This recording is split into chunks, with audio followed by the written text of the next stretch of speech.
as I'm doing this, you guys, here's what we've been working on, and I don't know if you've noticed this yet or seen it, but I created a couple of templates in Skyslope. Can you guys all see this screen? Yep. Are you good? Okay. So, we all know we've been talking about this forever about zip forms making their change, and how that'll be something you have to pay for if you want to continue using it after December 31st this year.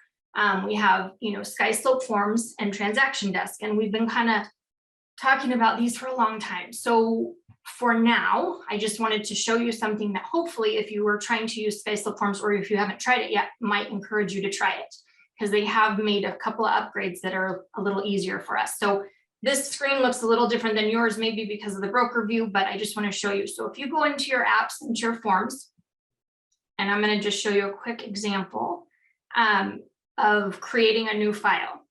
And when you go, you can choose, let's say, a seller. You can say, my client is a company. We'll just call it LLC.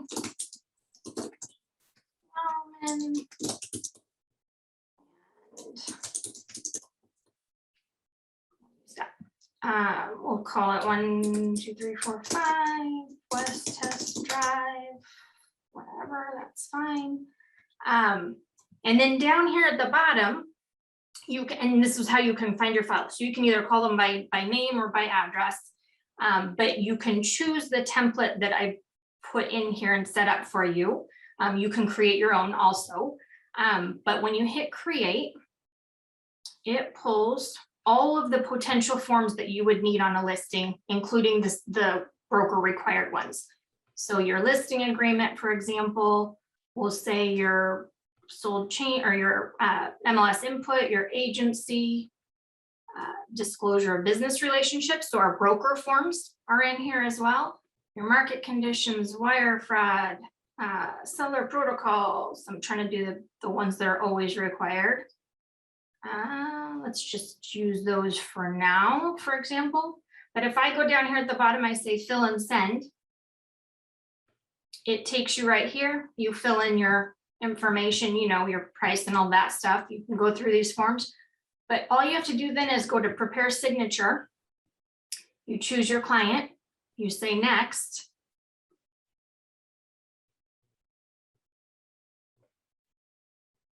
Wait for it. And I'm doing this really quick, and we can do a follow-up class on it.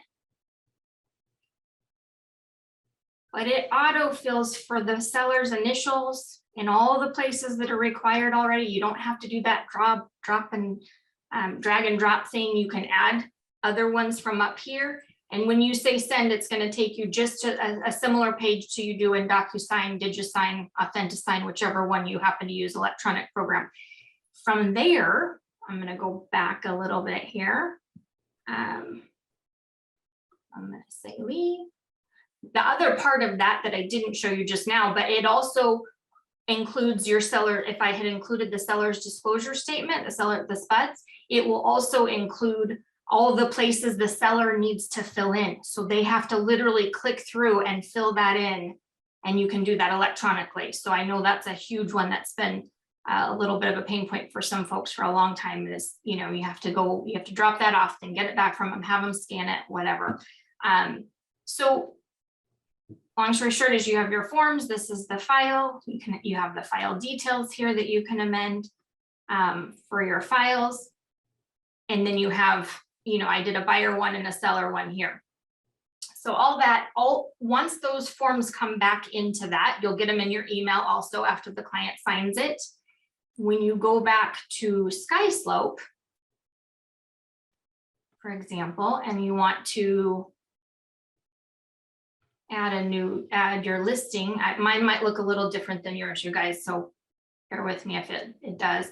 You can enter the listing, but you can do it from forms. And so I can pull that straight in from here, and it loads all those documents into your listing, your new listing, right from your forms program. So for your broker file. So I'm not going to go through this whole process, and that's just a quick overview. But again, I think you can see it's way fewer clicks and issues than pulling forms from this program and this program and saving them over here. All your broker forms are there. All those templates are set up. So just, you know, we can do another class on this to go a little deeper, but I just wanted to show you that as a brief something that might help if you're wanting to try it. And I encourage you to just play with it. The broker forms in there we're working on also having Skyslope make those so that they are fillable and already preset with the signature spots in them, similar to those other forms. So that when you pull those in, because those ones you would have to add that signature drop down box into it. So that's in process. We're working on that. Nate, you have a question? Yeah, a comment and a question. So, Okay. and it was brought up in the chat as well.